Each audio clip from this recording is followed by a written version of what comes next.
Hello, everybody. I'm Pamela Marshall, corporate strategist and peace ambassador, the author of The Art of Forgiveness. We are, hey, you may not know it, but I ran for Alachua County Sheriff, first African American woman to run for this position in this county, and we did not win. So there was somebody calling to check on me, and I appreciate it. It's wonderful to have people who care about you and that you care about them as well. So, how do we manage this time of helping support loved ones through some disappointing times or even mental health challenges? I think we all serve as support from time to time for people in our lives. And I want us to just look at some quick things that we can do as we may be supporting or getting supported in this very, very kind of uncomfortable time for a lot of people. I think the number one thing is to listen. Listen without mommy ears. If you are a mom or you had a mother, you know that we as moms feel like if we get called about something, then that is a reason for us to spring into action. And we want to help solve whatever the challenge is. Or we can be that way even as good friends. But sometimes when people call and they are in a moment, what they need more than anything else is for us to listen. Listen without judgment, to listen with compassion. And if they ask, a gentle share may be appropriate. And sometimes just listening in silence so that they can vent and say whatever it is that they need to say to get it off of their hearts and off of their minds. And then as they do that, you make sure that you take care of you. Don't you load up on it. Don't you start to take on the energy of whatever they're going through. You don't have to be mad at everybody that they're mad at. You can serve as a good listening ear and a good shoulder. The number two thing that we can do, we can offer to do something to take their minds off of it. Maybe go for a walk. Japanese doctors are now prescribing being outside, uh, just walking. The leaves on the trees offer such good, healthy, um, it's a healthy chemical that comes from the leaves that we breathe in. So doctors are now prescribing taking a walk.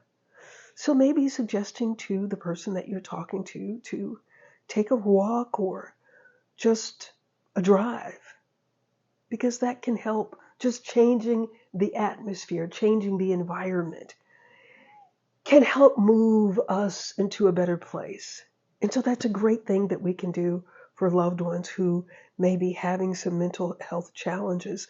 And then, number three, be supportive of helping them seek out professional help. And you may need to be the one that make the phone call. You may have to say, I will go with you. I am with you in this journey. I think that because we cannot see what people are going through mentally, that it's easy for us to sometimes not even acknowledge, we don't know what to do with it because, if I came up to you and my eyeball was hanging out, you would know what to do. Kind of, sort of, at least get me to an emergency room.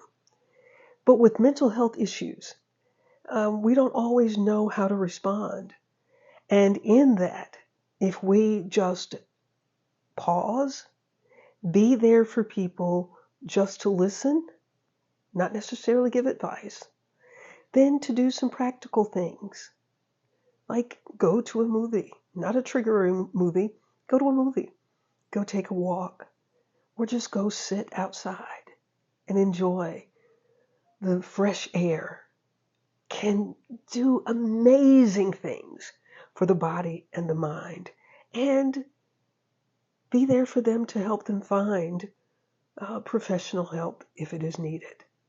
Being a good friend when someone is going through a mental health challenge is invaluable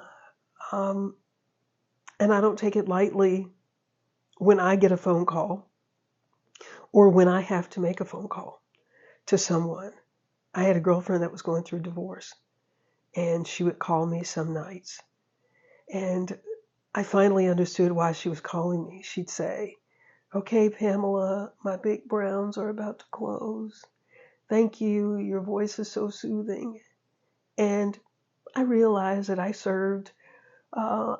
was a calming mechanism for her. And just the sound of my voice would do it for her. And that's fine. However, we can help lift each other up, because we do need each other through these very difficult times. So if you would, just take this time to also give them an opportunity to enjoy breathing. We have to remind ourselves of that, to just breathe. My little BJ asked me, "Beanie, what are you going to do if you don't win sheriff?" And I said, "I'm going to keep breathing." "But I want you to win." "Okay, well, if I don't win, I'm still going to keep breathing, BJ." And that's what I'm doing. And I invite you to do the same thing. Keep breathing. Keep breathing, and remind your friends and those around you to keep breathing.